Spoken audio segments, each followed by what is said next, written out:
salah para teman-teman, kelompok kami bersedia menyajikan asupan materi supaya otaknya nggak lapar banget. Materinya tentang etika profesi, etika pribadi, dan pembinaan jiwa korps dan kode etik PNS.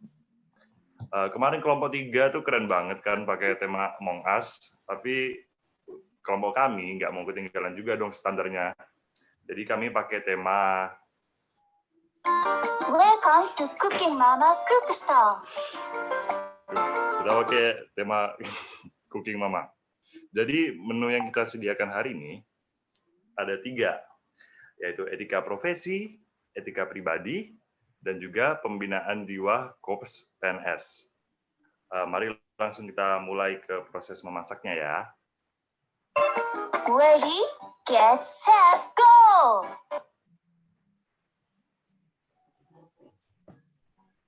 Proses memasak pertama akan dijalankan oleh Mama Ahyar dan Mama Ahyar saja. Silakan Mama Ahyar. Waduh.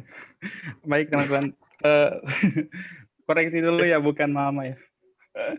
Oke, di sini saya akan menjelaskan terkait dengan apa arti dari profesi itu sendiri, etika profesi, kode etik, dan nanti akan dilanjut oleh Mama Rizky ya.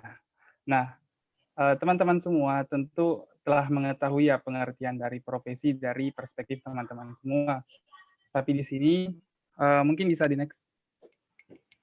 Kami akan menjelaskan ya pengertian dari profesi itu sendiri dari modul yang menjadi rujukan kita. Next, Bintang.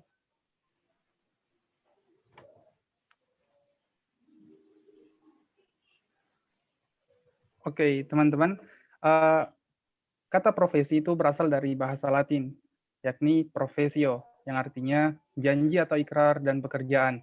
Dari dua makna tersebut, kita bisa menarik ya arti secara luas maupun secara sempit. Secara luas, teman-teman, profesi artinya kegiatan apa saja dan siapa saja untuk memperoleh nafkah yang dilakukan dengan suatu keahlian tertentu.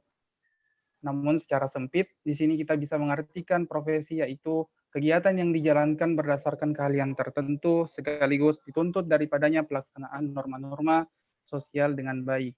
Nah, di sini pengertiannya artinya lebih kepada profesi itu memiliki keahlian, teman-teman. Ada keahlian yang dimiliki di tiap orang yang menjalankan profesi itu. Next.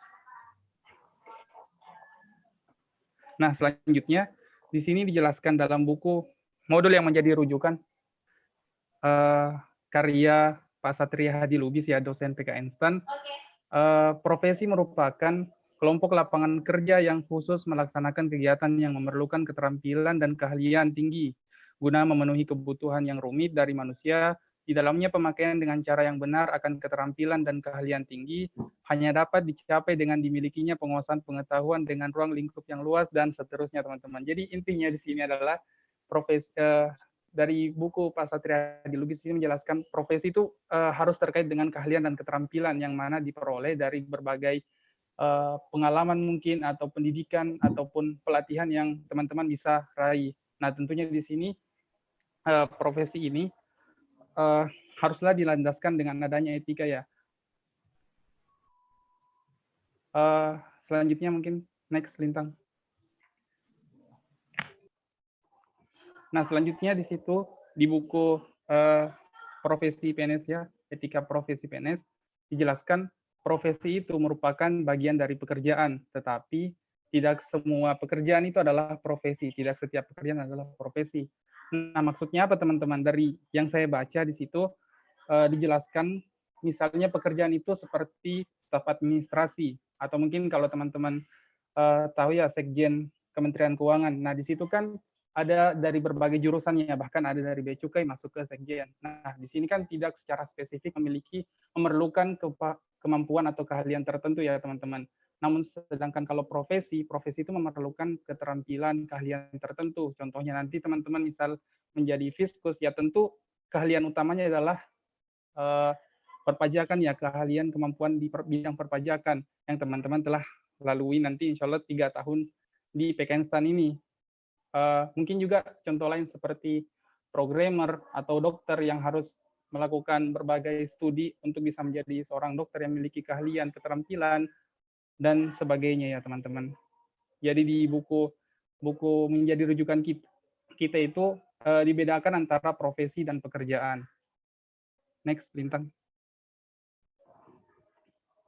Terus disebutkan juga apa sih sebenarnya ciri-ciri dari profesi itu. Nah, pertama, kita adanya pengetahuan khusus, teman-teman. Pengetahuan khusus tadi seperti yang saya katakan ya, adanya keterampilan atau keahlian yang teman-teman bisa dapatkan dari pendidikan, dari pelatihan, ataupun pengalaman bertahun-tahun yang teman-teman lewati. Nah, selanjutnya, B-nya ada kaidah dan standar moral yang tinggi. Maksudnya di sini, dalam profesi itu memiliki kode etik yang harus teman-teman junjung. Misalnya di Kementerian Keuangan, nah teman-teman memiliki atau harus mengaplikasikan 5 nilai Kementerian Keuangan. Mungkin kalau nanti di Pemda saya kurang tahu ya. Intinya kalau di Kementerian Keuangan ya, 5 nilai Kementerian Keuangan.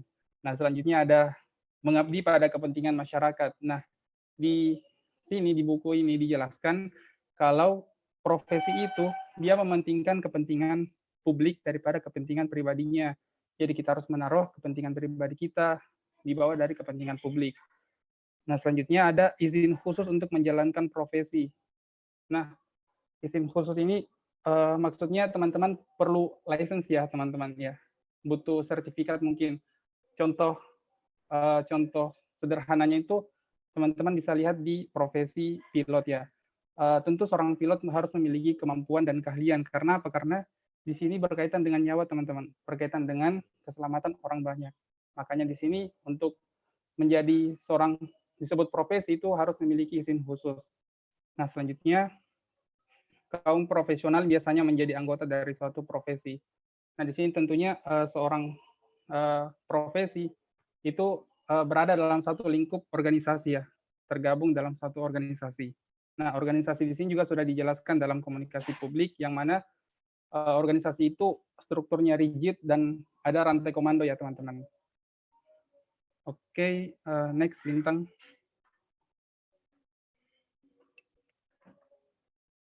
Oke, selanjutnya ada syarat suatu profesi. Nah, setelah dijelaskan ciri-ciri dari profesi, selanjutnya syaratnya menjadi disebut sebagai profesi. 1, melibatkan kegiatan intelektual. 2, menggeluti suatu batang tubuh ilmu yang khusus. Nah, contohnya tadi perpajakan, nanti teman-teman menjadi fiskus ya tentu harus punya keahlian khusus di bidang perpajakan. 3, memerlukan persiapan profesional yang mendalam dan bukan sekedar latihan. Nah, tentu maksudnya perlu belajar yang lama ya, belajar dalam waktu yang lama. Nah, kita belajar di Pekenstan ini belajar dalam waktu 3 tahun atau 1 tahun. Nah, selanjutnya yang keempat, memerlukan latihan dalam jabatan yang berkesinambungan. Jadi ya bukan hanya pada saat ini saja, tapi nanti teman-teman akan terus belajar untuk meningkatkan kapasitas teman-teman semua. Yang kelima, menjanjikan karir hidup dan keanggotaan yang permanen. Nah, di sini tentu bekerja, teman-teman semua akan bekerja sampai umur 50-an tahun ya, teman-teman. Terus yang keenam, mementingkan layanan di atas kepentingan pribadi. Nah, di sini kembali dari profesi itu, di buku ini menjelaskan bahwa kepentingan publik itu menjadi kepentingan di atas dari kepentingan pribadi teman-teman semua. Nah, yang ketujuh, mempunyai organisasi profesional yang kuat dan terjalin erat. Nah, tadi ya, organisasi di sini kan memiliki struktur yang kuat ya. Nanti di Kementerian Keuangan akan ada dari Menteri Keuangan, terus ada eselon 1 dan seterusnya turun ke bawah sampai ke teman-teman semua. Terus yang kedelapan, menentukan standarnya sendiri dalam hal ini kode etik. Nah, kembali tadi teman-teman, kode etik di sini kan setiap instansi memiliki ya. Contohnya di Kementerian Keuangan dulu pernah dijelaskan oleh kelompok lain ya. Dan juga nanti akan lebih dijelaskan lagi sama teman kami selanjutnya terkait dengan kode etik ini. Oke, next Lintang.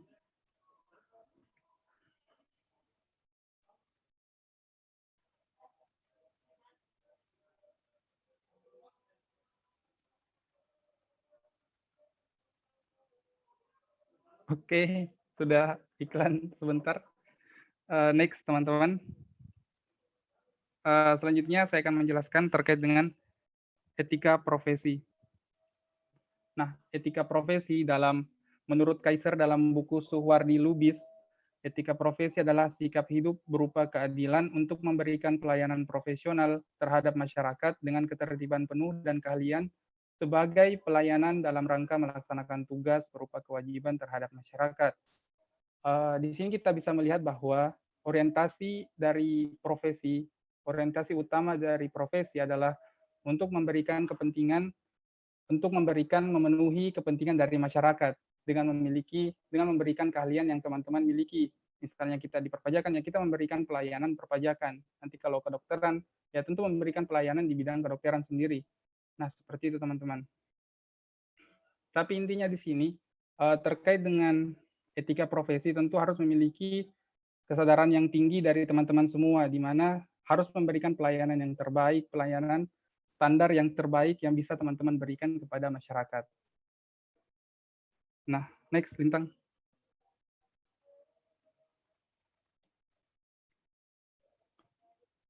Nah, di sini kami sepakat ya dari kelompok kami bahwa profesional itu bukan hanya terkait dengan keahlian yang sangat mendalam dimiliki oleh teman-teman semua, tetapi gabungan antara keahlian yang teman-teman miliki dan etika dalam artian kode etik dari instansi tersebut ya, menjadi sebuah kata profesional. Jadi profesional itu gabungan antara keahlian teman-teman yang mendalam ditambah dengan etika yang ada pada diri teman-teman semua. Kembali tadi ya, orientasi utama profesi itu kita mementingkan kepentingan publik di bawah dari kepentingan pribadi teman-teman semua.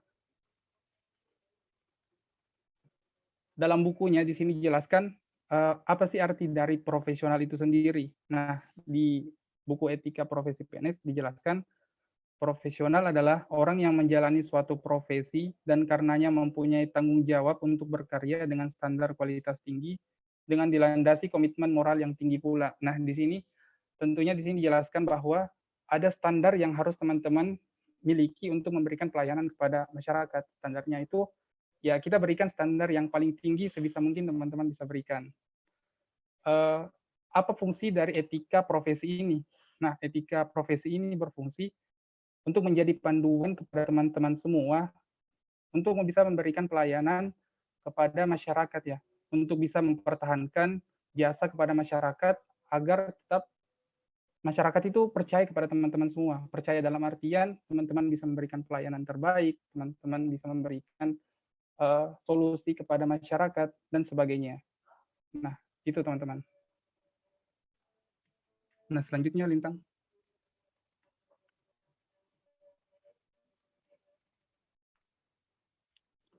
Nah, di sini ada kode etik profesi. Apa sih arti dari kode etik profesi? Pertama, kode etik itu sendiri ya. Kode etik yaitu norma atau asas yang diterima oleh suatu kelompok tertentu sebagai landasan tingkah laku sehari-hari di masyarakat maupun di tempat kerja. Nah, di sini lebih berhubungan kepada budaya ya teman-teman semua, di mana teman-teman itu berinteraksi. Saya yakin teman-teman semua di sejak lahir sampai dengan sekarang, di mana teman-teman semua berinteraksi itu muncul suatu budaya, muncul suatu etika yang berkembang di situ ya. Teman-teman bagaimana caranya berperilaku, sopan santun, tutur kata dan sebagainya itu tercipta dari lingkungan teman-teman semua. Nah, sedangkan apa pengertian dari kode etik profesi? Itu kode etik profesi adalah pedoman sikap, tingkah laku, dan perbuatan dalam melaksanakan tugas dalam kehidupan sehari-hari. Ya, intinya di sini tinggal kita tambahkan ya terkait dengan bagaimana pedoman teman-teman bisa berperilaku dengan baik dalam menjalankan profesi teman-teman nantinya. Next, Lintang.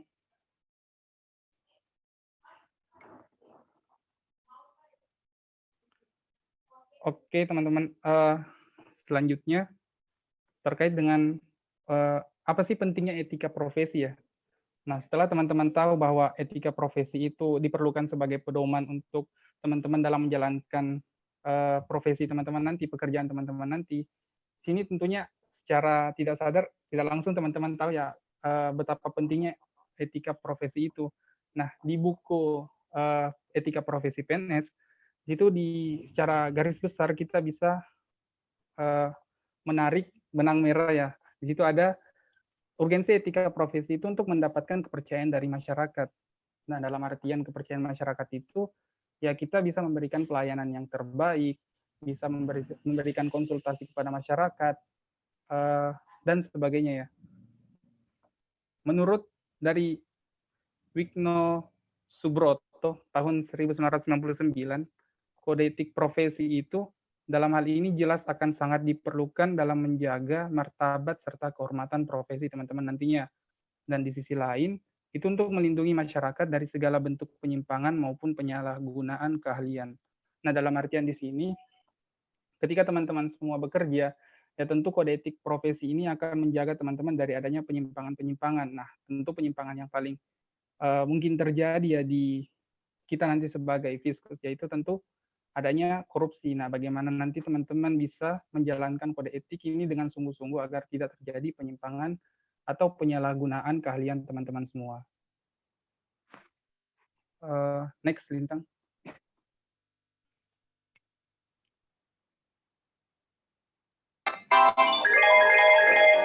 I think you should have your own game.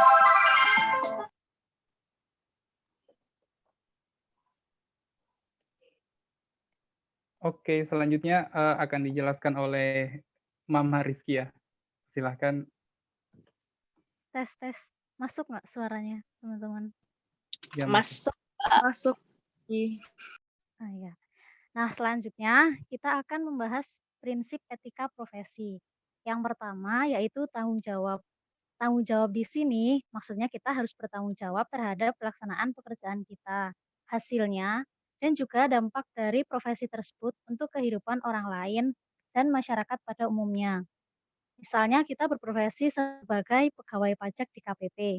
Artinya kita harus bertanggung jawab ketika kita melaksanakan pekerjaan kita sebagai pegawai pajak, hasil yang akan kita dapatkan nanti, dan juga dampak yang dirasakan oleh masyarakat.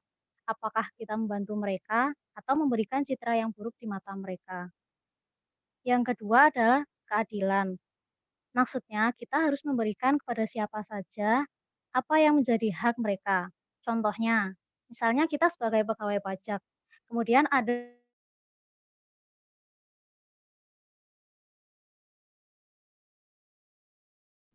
Suaranya hilang di saya, di tempat lain. WPA hilang, dan WPP yang akan membuat menurut prinsip harus dalam tes. Masuk nggak? Iya, masuk. Tapi tadi hilang. Tapi tadi suaranya hilang. Tadi sampai mana ya?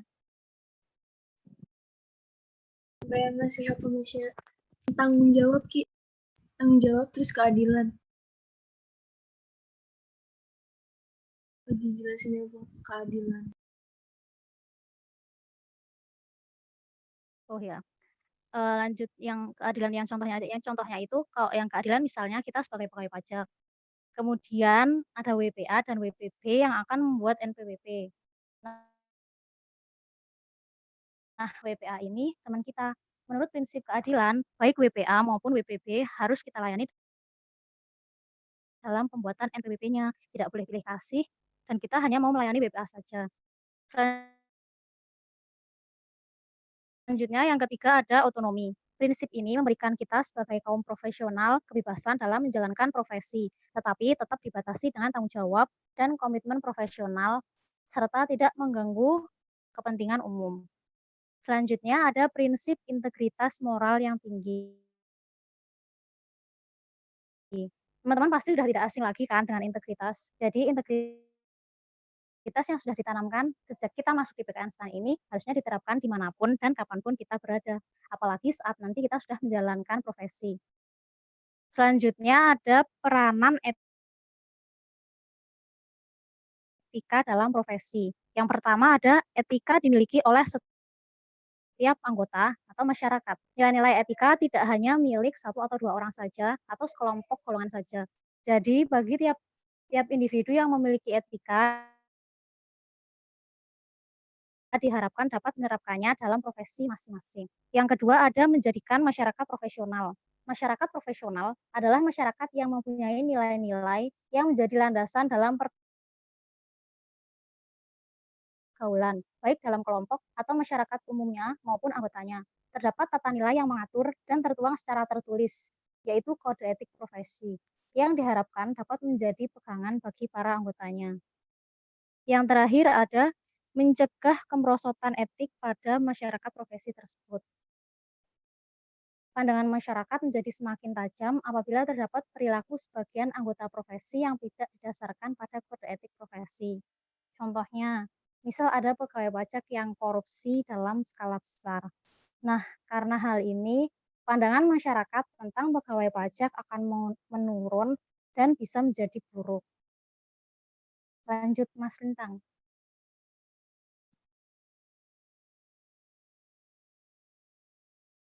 Selanjutnya ada penyebab pelanggaran kode etik. Yang pertama itu ada pengaruh sifat kekeluargaan.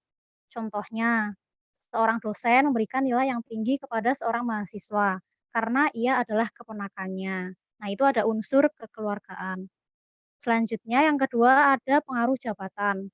Contohnya, ketika seseorang ingin masuk ke akademi kepolisian, dia harus membayar puluhan juta kepada ketua polisi di daerahnya. Nah, itu termasuk pengaruh jabatan yang disalahgunakan. Selanjutnya ada lemahnya hukum yang berlaku. Lemahnya hukum yang berlaku ini menyebabkan pelaku pelanggaran merasa tidak khawatir dalam melakukan pelanggaran.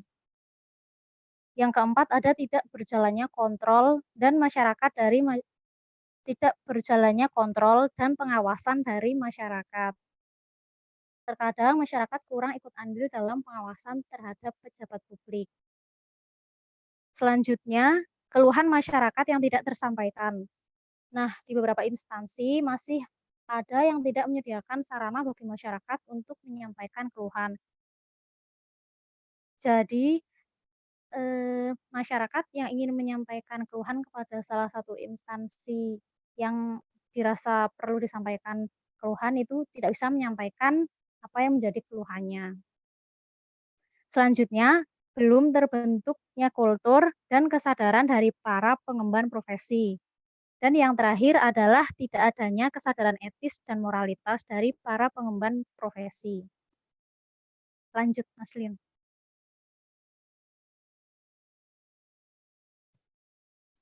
Nah, kemudian ada isu seputar etika profesi. Yang pertama, malpraktik dalam birokrasi pelayanan publik. Malpraktik dalam birokrasi ini pada dasarnya adalah praktik administrasi yang menyimpang dari etika administrasi dan sekaligus menggagalkan pencapaian tujuan administrasi. Dalam konteks birokrasi, maladministrasi adalah masalah etika karena menyimpang atau bahkan melanggar nilai-nilai atau prinsip etika yang seharusnya dijunjung tinggi. Penyimpangan etika ini bentuknya antara lain ketidakjujuran, pelanggaran hukum, perlakuan tidak adil, penggelapan dan pemborosan dana, menutup-nutupi kesalahan, dan lainnya. Salah satu contohnya, misalnya ketidakjujuran. Itu contohnya pelayanan dibuat lebih cepat karena pegawai yang menangani mendapat imbalan dari si pengaju yaitu. Yang kedua ada korupsi. Nah, dari sudut pandang etika, korupsi dalam konteks birokrasi atau administrasi publik dapat didefinisikan sebagai penggunaan jabatan, posisi, fasilitas, atau sumber daya publik untuk kepentingan pribadi. Sedangkan secara hukum, suatu tindakan dapat dikategorikan sebagai korupsi jika memenuhi 3 kondisi. Yang pertama itu melawan hukum, kemudian yang kedua menguntungkan diri sendiri, dan yang ketiga merugikan negara atau perekonomian negara. Yang terakhir ada benturan kepentingan. Sesuai dengan buku Kusmanaji tahun 2014, benturan kepentingan ini tidak harus korupsi, tetapi sangat berbahaya karena merupakan pintu menuju korupsi. Benturan kepentingan adalah situasi di mana penyelenggara negara memiliki atau patut diduga memiliki kepentingan pribadi terhadap setiap penggunaan wewenang, sehingga dapat mempengaruhi kualitas keputusan dan atau tindakannya. Contohnya, menerima gratifikasi, memberikan akses khusus kepada pihak tertentu tanpa mengikuti prosedur, memberikan informasi lebih dari yang ditentukan atau adanya perlakuan istimewa. Lanjut.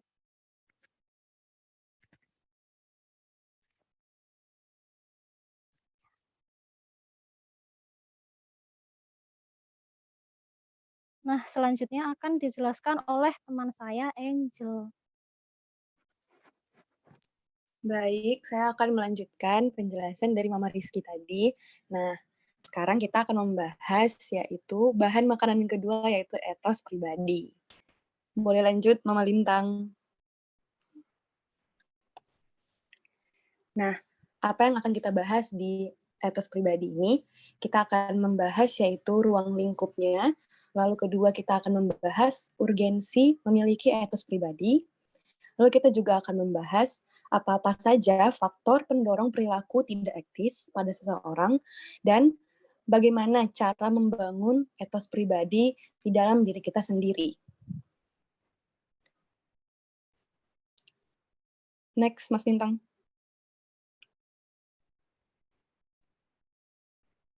Nah, seperti yang dari pertemuan sebelumnya kita tahu etos itu berasal dari bahasa Yunani yang memiliki arti suatu nilai yang mendasari sikap perilaku dan menjadi ciri khas bagi seseorang atau kelompok di mana saja mereka berada. Nah, selanjutnya kita akan membahas ruang lingkup pembahasan di dalam etos pribadi ini. Yang pertama ada nilai dan norma. Ciri-ciri nilai moral yaitu pertama berkaitan dengan tanggung jawab kita, kedua berkaitan dengan hati nurani, mewajibkan, dan bersifat formal. Kedua ada norma yaitu bersifat absolut dan objektif. Kenapa dikatakan objektif? Karena secara moral, baik buruknya sesuatu dalam arti moral itu tidak dapat diartikan tergantung selera pribadi masing-masing. Jadi tidak mungkin bahwa bagi satu orang sesuatu adalah baik untuk dilakukan, sedangkan bagi orang lain itu adalah hal buruk untuk dilakukan. Jadi tidak bisa diartikan dari persepsi masing-masing. Makanya dikatakan sebagai sesuatu yang bersifat objektif. Selanjutnya, kita akan membahas tentang konsep diri. Nah, konsep diri menurut Atwater merupakan cara pandang kita yang merupakan pusat dari kesadaran dan tingkah laku kita. Konsep diri ini melibatkan perasaan, nilai-nilai yang kita anut, serta keyakinan-keyakinan kita. Konsep diri adalah gagasan tentang diri kita, yakni suatu gagasan tentang bagaimana kita melihat diri sendiri sebagai pribadi dan bagaimana kita menginginkan diri kita sendiri menjadi manusia seperti yang kita harapkan. Dengan mengetahui konsep diri ini, kita akan lebih mengetahui lagi bagaimana kita dapat mengembangkan diri kita atau self-development dan menentukan siapa kita di kemudian hari. Nah, konsep diri ini terbagi menjadi dua, yaitu ada konsep diri yang positif dan ada konsep diri yang negatif. Next.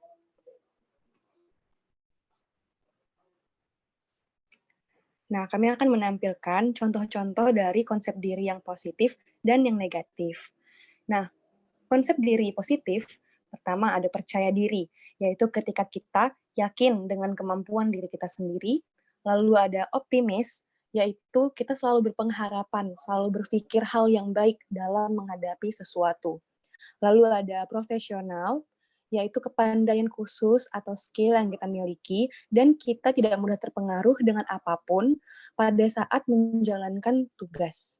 Lalu ada rendah hati, yaitu tidak sombong atas kemampuan yang kita miliki. Lalu peduli dan kreatif. Kreatif itu ya kemampuan dalam menciptakan sesuatu.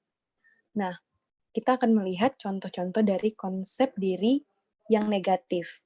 Nah, konsep diri negatif ini yaitu ada mudah marah, suka dipuji, mengeluh, pesimis. Pesimis ini biasanya kalau kita berlanjut dengan hal-hal yang berpikir terusan negatif, akhirnya kita dapat memunculkan sifat yang mudah putus asa. Lalu ada juga egois, yaitu ketika kita mementingkan diri kita sendiri. lalu ada meremehkan orang lain, seperti merendahkan, dan juga ada a priori. A priori ini itu artinya cepat membuat kesimpulan sebelum mengetahui keadaan yang sebenarnya. Nah, next. Selanjutnya ada percaya diri. Nah, ciri-ciri orang yang percaya diri itu seperti apa sih? Pertama, ada citra diri positif, berpusat pada potensi. Positive thinking, egaliter. Nah, egaliter di sini itu artinya sikap percaya bahwa semua orang sederajat. Tapi di sini artinya bukan dalam arti negatif ya teman-teman, tapi dalam arti positif. Seperti mindset, kalau dia bisa, kenapa saya tidak, gitu.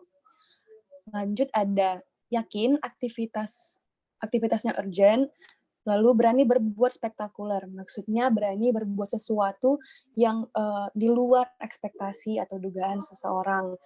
Lalu ada tidak takut gagal. Tidak takut gagal di sini, kita jangan pernah merasa takut gagal, karena kata orang-orang tuh kalau misalnya kita percaya apa yang kita takutkan, maka niscaya kegagalan itu juga akan benar-benar mendekati kita. Jadi jangan pernah takut gagal, teman-teman. Tetap selalu harus positive thinking. Lalu ada yakin akan sukses. Nah, ada rumus untuk menumbuhkan percaya diri. SC sama dengan PT plus PP kali A. Nah, apa itu rumusnya? Nah, SC itu maksudnya self-confidence atau percaya diri. Nah, percaya diri ini itu di rumusnya diperlukan PT, positive thinking, plus PP, potential power. Potential power itu yang tadi aku jelasin, yaitu kita tahu potensi-potensi yang kita miliki. Nah, tapi ketika kita sudah berpikir positif, kita tahu potensi-potensi dalam diri kita, nggak cuma cukup itu aja kan, tapi kita butuh yaitu action atau tindakan. Maka dikali A, yaitu dikali dengan tindakan, agar dapat mewujudkan hal-hal dari percaya diri tersebut. Nah, selanjutnya. Next. Ada kejujuran. Jujur adalah kesesuaian antara berita yang disampaikan dan fakta. Ketika kita menyampaikan sesuatu yang sesuai dengan fakta, sesuai dengan fenomenanya. Nah, manfaatnya ada apa?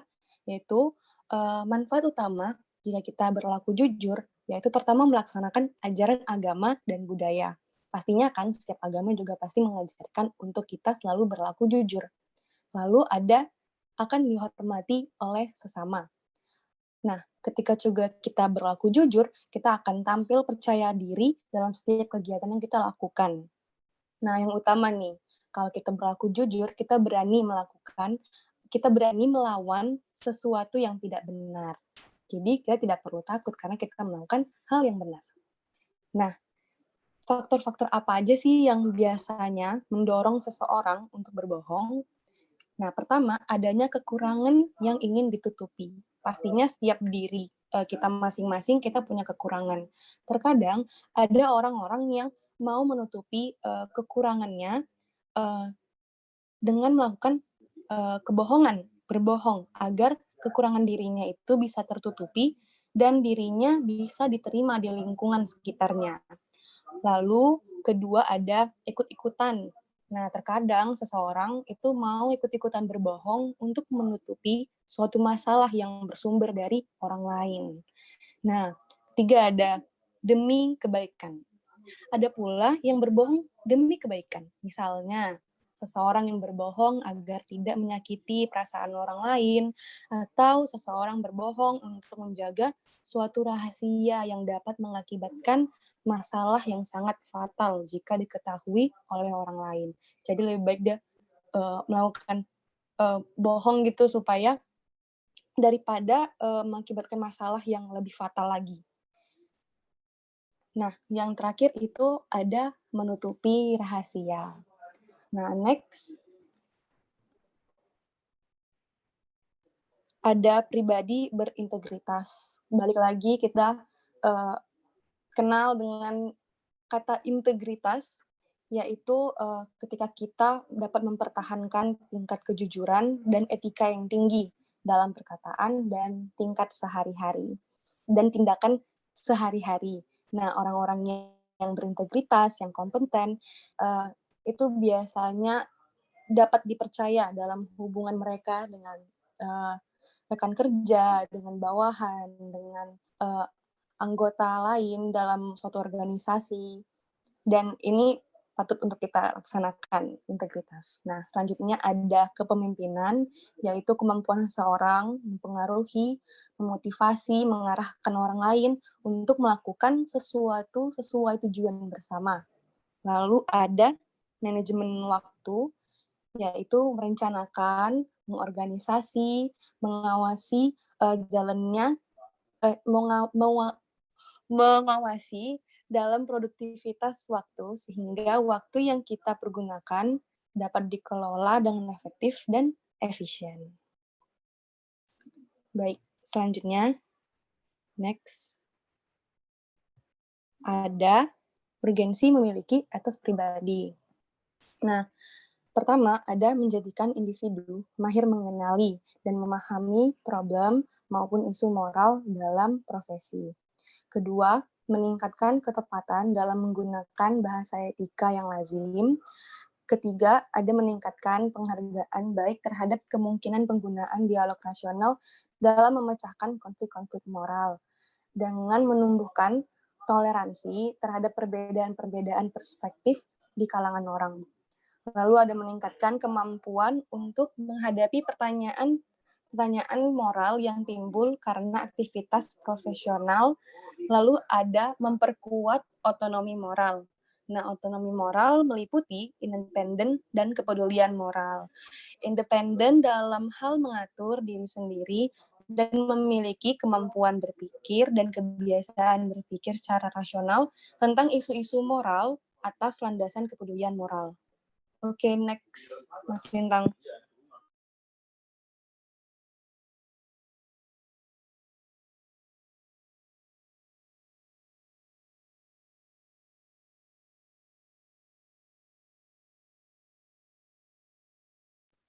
Nah, apa saja faktor-faktor yang mendorong perilaku tidak etis pada seseorang?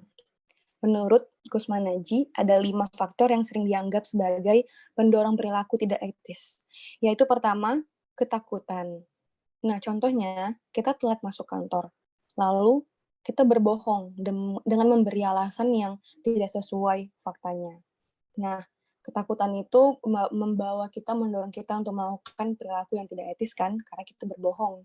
Lalu, kedua, ada tekanan. Nah, contohnya itu, misal kita ditekan terus nih sama atasan kita, supaya mencapai hasil atau kinerja tertentu. Nah, ternyata hal itu membuat suatu tekanan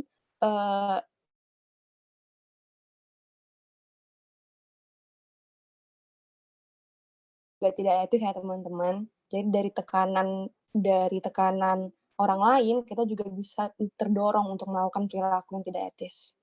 Lalu ada ambisi. Ambisi yang berlebihan, kita tahu dapat mendorong seseorang untuk melanggar hukum dan etika. Misalkan karena ambisi kekuasaan, karena mengingini kekuasaan, maka seseorang itu terkadang tidak segan-segan untuk melakukan skandal politik seperti politik uang. Lalu ada balas dendam. Balas dendam ini contohnya kita dinilai melakukan kesalahan oleh atasan. Nah, terus kita mempermalukan atau menjelek-jelekan atasan kita di hadapan orang lain, atau kita menceritakan hal-hal yang jelek kepada sama pegawai, itu juga perilaku yang tidak etis. Nah, yang terakhir ada masa bodoh. Masa bodoh ini seperti cuek, nggak mau tahu, cenderung tidak memikirkan terlebih dahulu akibat-akibat yang dapat timbul dari tindakan yang kita lakukan. Padahal seharusnya berpikir dulu kan, baru bertindak. Nah, hal apa juga yang membuat adanya rasionalisasi perilaku tidak etis. Nah, pertama itu ada setiap orang melakukannya. Maksudnya di sini itu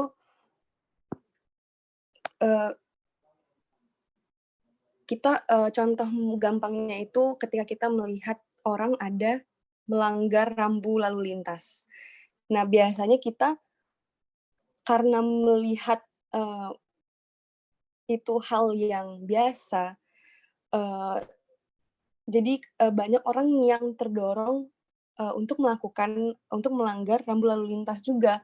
Dan biasanya saya juga merasa banyak orang yang berpikir bahwa melanggar rambu lalu lintas itu hal yang biasa, jadi dirasionalisasikan gitu. Lalu kedua, ada jika suatu tindakan sah atau dibenarkan menurut hukum, maka tindakan itu etis. Nah, hal ini menggunakan argumen bahwa semua perilaku yang legal adalah etis dan sangat mendasar pada kesempurnaan hukum. Lalu, yang ketiga ada kemungkinan pengungkapan dan konsekuensi. Ini itu contohnya, misal kita dapat gaji. Nah, ternyata gaji kita itu berlebih karena mungkin petugasnya salah menghitung. Pada akhirnya, kita bakalan berpikir, ya udah terima aja gitu, toh juga salahnya dia, kenapa dia salah ngitung gitu kan. Jadi keuntungan bagi saya, dan juga itu menjadi konsekuensi bagi dia gitu. Jadi akhirnya kita merasionalisasi perilaku yang tidak etis, padahal nggak etis kan, seharusnya kita tidak menerima yang lebih yang dari seharusnya. Selanjutnya, next. Ada bagaimana cara membangun etos pribadi. Nah, gimana sih caranya kita membangun etos pribadi di dalam diri kita sendiri? Nah, jawabannya adalah dengan menciptakan citra diri sebagai seseorang yang beretika dan memiliki rencana agar selalu dicitrakan seperti itu. Nah, menurut Norman Vincent Peale dan Kenneth H. Blanchard, mengemukakan 5 prinsip untuk berperilaku etis. Yang pertama adalah tujuan. Menentukan tujuan ini, kita itu bisa melakukannya dengan menentukan misi yang jelas, sederhana, dan didasarkan pada nilai-nilai dan visi kita. Tujuan ini penting untuk membantu kita dalam menentukan perilaku mana yang dapat diterima dan mana yang tidak dapat diterima. Kedua, ada perspektif. Kita bisa melakukan cara dengan meluangkan waktu untuk merenungkan dan berpikir bagaimana dan kemana akan melangkah dan mencapai tujuan. Lalu ada kesabaran. Kesabaran merupakan hal yang dibutuhkan untuk memperoleh keyakinan, berpegang teguh pada nilai-nilai etika. Dengan kita yakin dan sabar tetap berpegang teguh pada nilai-nilai etika, kita akan yakin bahwa nilai-nilai etika tersebut akan membawa kita dalam suatu kesuksesan. Lalu ada keteguhan. Keteguhan itu memerlukan adanya komitmen untuk hidup berdasarkan prinsip-prinsip etika, sehingga nantinya tidak luntur karena berjalannya waktu. Lalu terakhir ada kebanggaan, yaitu kebanggaan akan kita peroleh ketika kesabaran dan keteguhan dalam menjalankan prinsip-prinsip untuk berperilaku etis ini berhasil kita pertahankan. Oke, selanjutnya.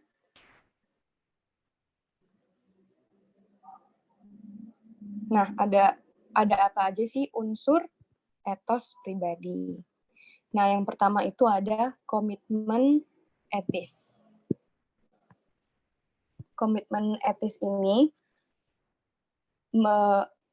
when you are willing to give your time. Jadi, komitmen itu merupakan pendirian dan kemauan yang kuat untuk bertindak secara etis. Jadi di sini dikatakan oleh Cambridge Advanced Learners Dictionary, ketika kita bersedia, komitmen itu ketika kita bersedia memberikan waktu dan energi untuk sesuatu yang kita yakini atau sebuah keputusan untuk kita lakukan. Kedua, ada kesadaran etis. Kesadaran etis yaitu kemampuan untuk mempersepsikan, memahami isu-isu etis dan implikasi dari suatu situasi. Yang terakhir ada kompetensi etis, yaitu kemampuan untuk melakukan penalaran moral yang sehat dan mengembangkan strategi-strategi praktis penyelesaian masalah.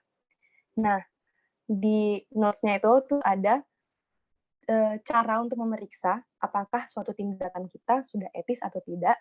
Itu dapat dilakukan dengan sebuah pemeriksaan etika yang dikenal dengan pemeriksaan 3K. Nah, 3K itu apa? Ada kepatuhan, kontribusi, dan konsekuensi.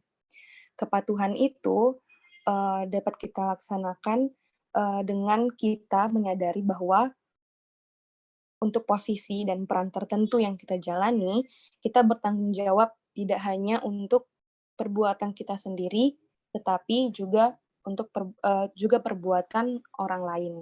Jadi kita artinya hidup dan berperilaku sesuai dengan aturan hukum, kode etik, dan prinsip-prinsip moral. Kedua, ada kontribusi. Kontribusi itu berkaitan dengan apa yang dapat kita berikan dan sumbangkan kepada orang lain atau masyarakat. Lalu yang ketiga ada konsekuensi. Kita juga harus memeriksa konsekuensi, yaitu pengaruh apa atau akibat apa dari keputusan dan perbuatan yang kita lakukan, baik dari positif atau negatifnya. Oke, next. Nah, oke, segitu penjelasan dari aku untuk etos pribadi. Selanjutnya akan dijelaskan oleh Mama Lintang. Silakan. Oke, terima kasih Saudari Angel. Di menu terakhir ini, kita akan membahas tentang pembinaan jiwa Korps dan kode etik PNS yang ada di PP 42 tahun 2004.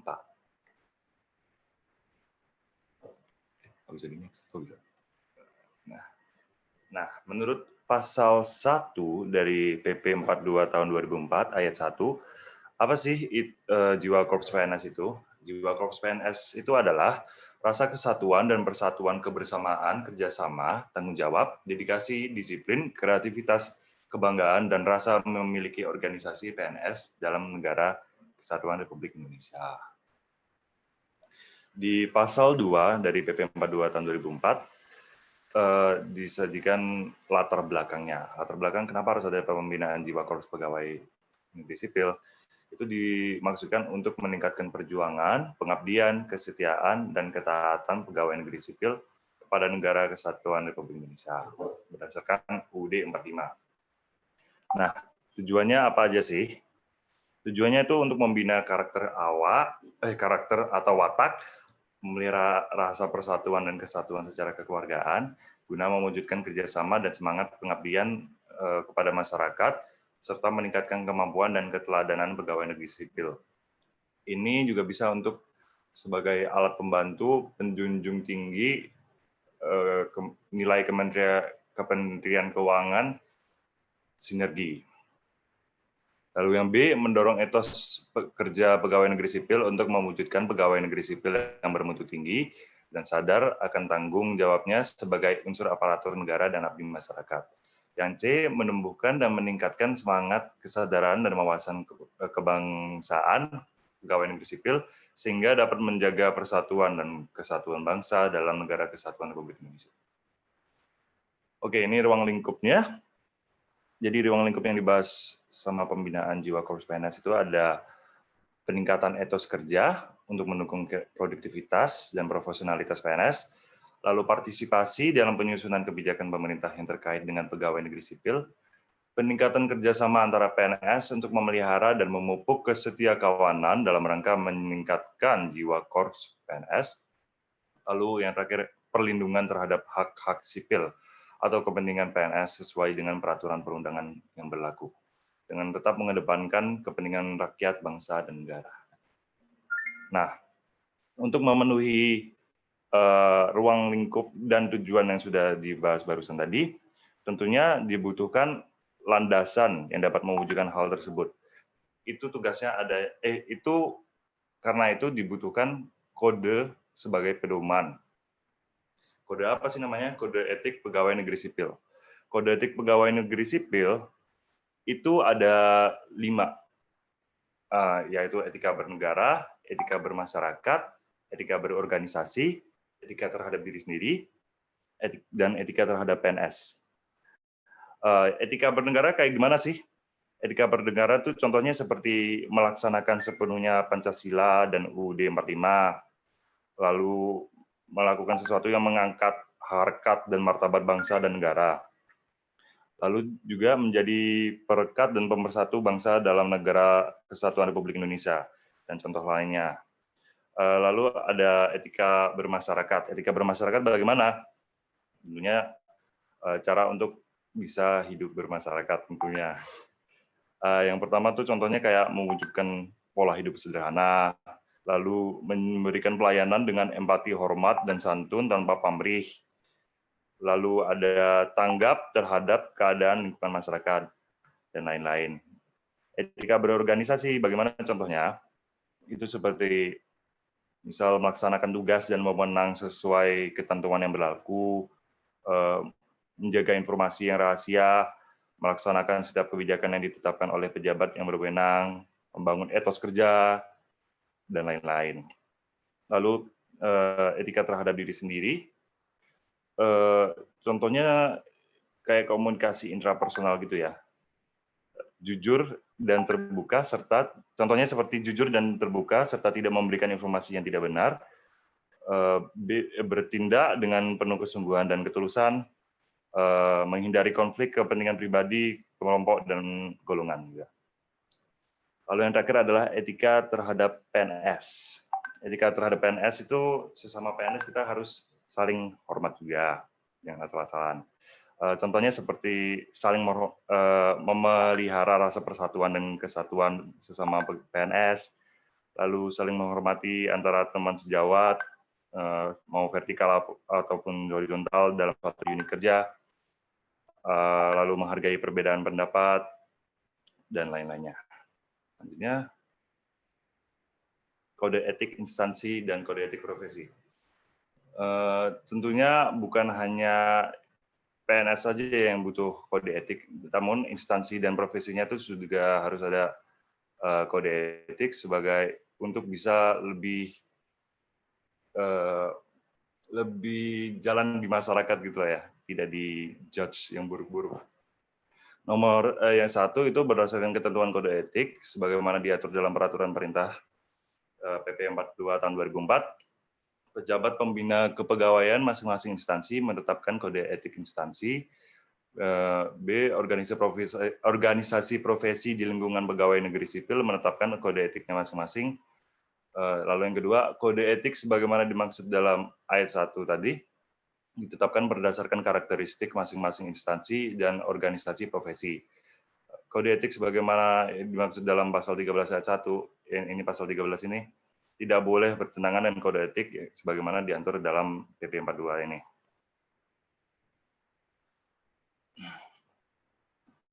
Nah, gimana supaya tidak bertentangan kode etiknya yang sebagaimana diatur tadi sama pasal 13 kode etik instansi tadi, dibutuhkan penegakan kode etik. Nah, salah satu cara untuk penegakan kode etik adalah dengan menerapkan sanksi moral sesuai yang dikatakan di ayat 1 ini. Pegawai negeri sipil yang melakukan pelanggaran kode etik dikenakan sanksi moral.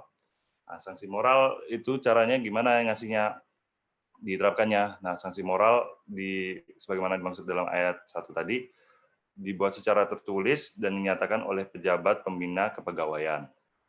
Lalu sanksi moral itu harus bisa berupa pernyataan secara tertutup atau pernyataan secara terbuka. Dalam pemberian sanksi moral harus disebutkan juga pelanggaran apa yang dilakukan oleh pegawai negeri sipil itu. Lalu pejabat sebagaimana dimaksud pejabat sebagaimana dimaksud dalam ayat 2 dapat mendelegasikan wewenangnya sebagaimana dimaksud dalam ayat 3 itu. Pada pejabat lain di lingkungannya sekurang-kurangnya pejabat eselon 4. Almost done.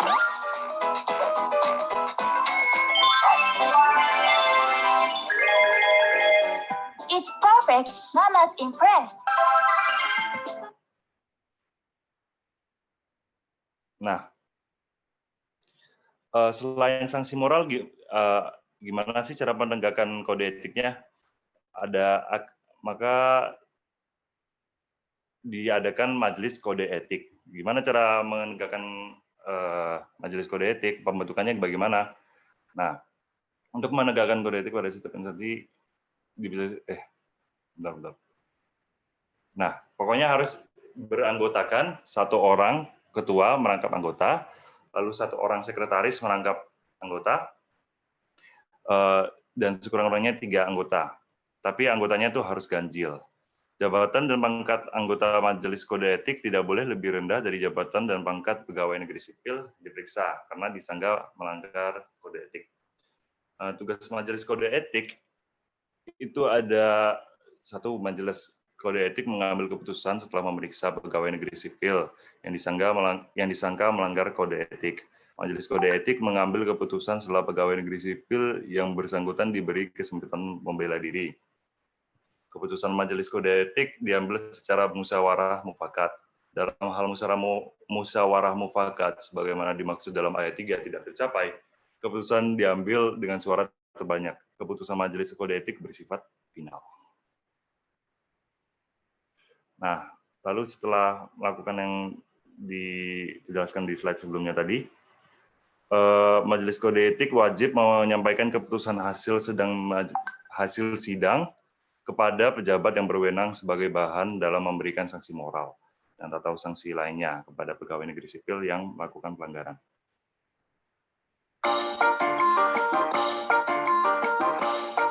Sekian dari presentasi kelompok 4 kami. Bila ada pertanyaan bisa langsung ke sesi pertanyaan aja atau bagaimana, Bu? Boleh langsung ke sesi pertanyaan, cuma sebelum ke sesi pertanyaan saya ini komen sedikit ya. Ya, yang pertama presentasi konten materi yang disampaikan kelompok 4 itu adalah konten yang yang memang paling penting selaku kita sebagai calon abdi negara maupun abdi negara saat ini. Jadi memang walaupun itu kalimat-kalimat yang disampaikan dengan penjelasan yang menurut saya detail ya, disertai dengan contoh penyampaiannya bagus gitu, itu kita harus pahami dan kita hayati bersama ya. Jadi tidak hanya sekadar mendengarkan. Beberapa poin yang saya sempat catat ya.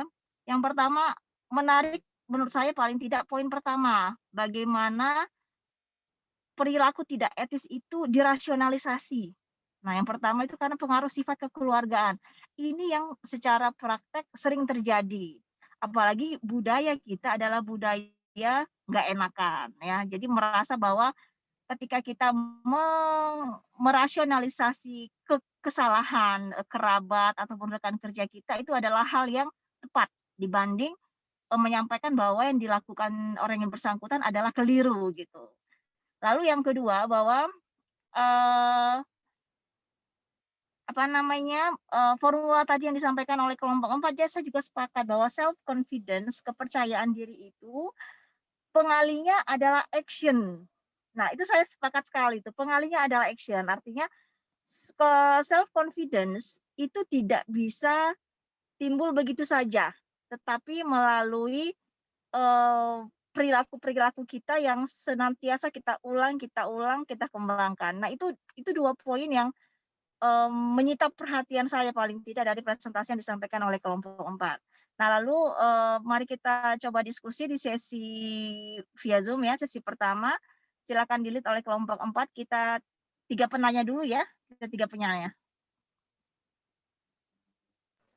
Baik, Bu. Maaf, Bu, boleh saya izin untuk mengakhiri screen sharing-nya, Bu? Boleh.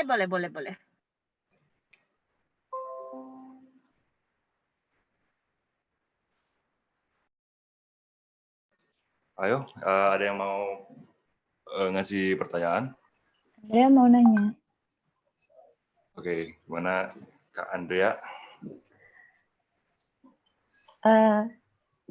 Aku mau nanya. Tadi kan udah dijelaskan mengenai konsep diri. Nah, apa aja sih faktor-faktor yang mempengaruhi konsep diri seseorang dan bagaimana hubungannya dengan etika profesi itu sendiri? Terima kasih. Baik, kami tampung dulu ya. Pertanyaan kedua, ada yang mau nanya? Aku mau tanya. Oke, Ria Pradipta. Apa yang mau ditanya? Tadi kan di slide dijelaskan bahwa nilai moral itu berkaitan dengan tanggung jawab dan hati nurani kita yang sifatnya formal dan mewajibkan. Sedangkan norma moral itu sifatnya objektif dan absolut. Nah, saya masih belum memahami bagaimana bisa suatu hal yang berkaitan dengan nurani, hati manusia itu sifatnya formal. Jadi, mungkin bisa diberikan contoh lagi terkait nilai moral dengan norma moral itu. Oke, terima kasih pertanyaannya Kak Hiria. Kalau kita tampung dulu ya. Selanjutnya pertanyaan ketiga yang terakhir untuk sesi pertama. Ada yang mau nanya lagi?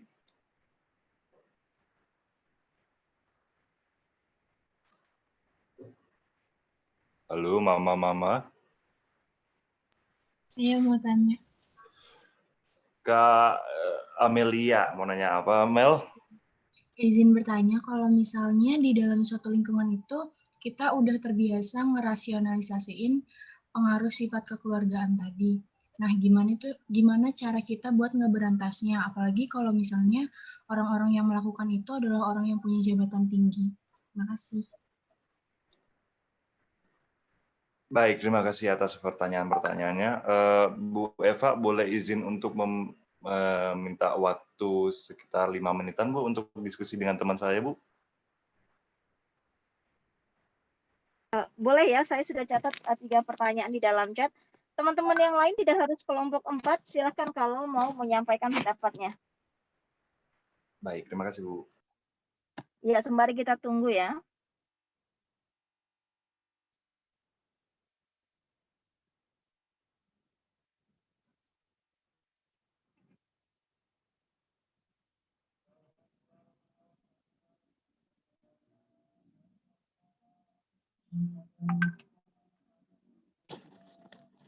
Yang kita kayak denger radio ya, tadi suaranya Lintang juga kayak penyiar radio deh. Iya, Bu. Iya kan? Nah, Iya, tadi Bu, bener, Andrea Bu. tuh bener kan kayak kita tampung ya gitu, kita tampung ya. Aduh, udah Iya, hujan-hujan bener. gitu pengen nampung air hujan gue. Jadi apa? Kalau Andrea bicara mengenai konsep diri dan etika profesi, kaitannya ini menarik. Hiria, nilai dan norma moral. Ini mungkin kita bisa kaitkan pada pertemuan pertama, ya. Apa yang membedakan nilai dan norma? Bukan normal ya, tapi nilai dan norma. Nah, nilai pada saat kapan itu menjadi nilai? Itu merupakan nilai dan pada saat kapan nilai itu menjadi norma? Itu ada di penjelasan pertemuan pertama atau pertemuan kedua ya yang saya buat video itu. Nah, di situ tuh ada tuh. Amelia, bagaimana cara ini udah kayak siaran radio beneran deh. Amelia, gimana cara menghilangkan rasionalisasi perilaku tidak etis karena pengaruh kekeluargaan, khususnya pelaku adalah pejabat yang lebih di. Nah, ini emang kadang ya di dalam praktek ini sering terjadi apalagi sebagai PNS. Terkadang karena itu keluar perilaku itu dilakukan oleh seseorang ataupun pejabat yang lebih tinggi. Terkadang kita miss apakah ini merupakan perilaku yang etis atau perilaku yang tidak etis karena jabatan seseorang tadi. Nah, ini kita yang harus hati-hati bahwa siapapun dia punya siapapun dia, apapun jabatan yang diemban di level apapun, potensi untuk melakukan perilaku yang tidak etis itu bisa terjadi. Nah, sekarang selain kita bisa membentengi diri kita, menghindari diri kita untuk melakukan perbuatan yang tidak etis, saya rasa itu nggak cukup ya selaku aparatur sipil negara, selaku generasi muda pemberantas tindak pidana korupsi. Bahwa yang kita lakukan tidak hanya cukup terhadap diri kita sendiri, tetapi kita juga harus mendapatkan impact, memberikan dampak kepada lingkungan kita. Ingat kemarin the 8 Habits of Effective People, yang ke-8 adalah find your voice and inspire others. Artinya nggak selesai di diri kita sendiri, tapi kita harus menginspirasi orang lain. Itulah kenapa si Stephen Covey itu menambahkan nilai ke-8 itu. Nah ini dilema. Kira-kira bagaimana sih kita kalau pimpinan tuh kira-kira pimpinan tuh melakukan perilaku yang tidak etis, tapi dia pimpinan, Bu. Apa yang dia lakukan itu menjadi etis, auto etis. Nah itu keliru. Nah bagaimana kita menyikapi itu? Dilema sekali. Monggo kalau mau yang berpendapat boleh atau bercerita berdasarkan informasi yang diperoleh dari orang tua mungkin yang merupakan pegawai negeri sipil atau kakak atau abang atau pacar yang sudah bekerja di pemerintahan, boleh. Silakan.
Halo, yang lain? Anybody home? Ini kayaknya ada yang lagi ngerebus Indomie nih. Kalau saya izin diam dulu ya Bu, soalnya lagi mikir Bu. Siap, Lintang siap. Oke. Kalau memang begitu, boleh tidak kita break 15 kita kembali lagi tapi langsung di WhatsApp grup supaya semuanya memberikan tanggapan, ya? Bagaimana? Boleh Bu. Boleh, Bu. Untuk jawaban pertanyaan gimana? Boleh Bu, supaya pada keluar. Izin Bu. Ya. Untuk jawaban pertanyaannya gimana Bu? Kenapa? Jawaban pertanyaannya dijawab di Zoom atau di WA Bu? Di WA. Kan di WA ya, supaya kalau udah di WA baru tung saya sampai bingung ngelihatnya. Begitu di Zoom, gitu. Ya wes, kita break dulu sampai 15. Paling tidak buat teman-teman presenter kelompok 4 menyiapkan pendapat, tapi monggo loh ya, monggo kalau misalnya sudah ada yang bisa menyampaikan pendapat langsung di-share aja nggak masalah lah ya. Tapi nanti kelompok 4 tetap memberikan pendapat ataupun tanggapan atas 3 pertanyaan ini. Ya. Baik, Bu. Siap, Bu. Oke. Saya izin live dulu ya. Ya, Bu. Ya, Bu. Oke, Bu. Berarti udah kan? Aku end aja ya Zoom-nya. Udah hilang Bu ya. Jangan Boleh, Bu.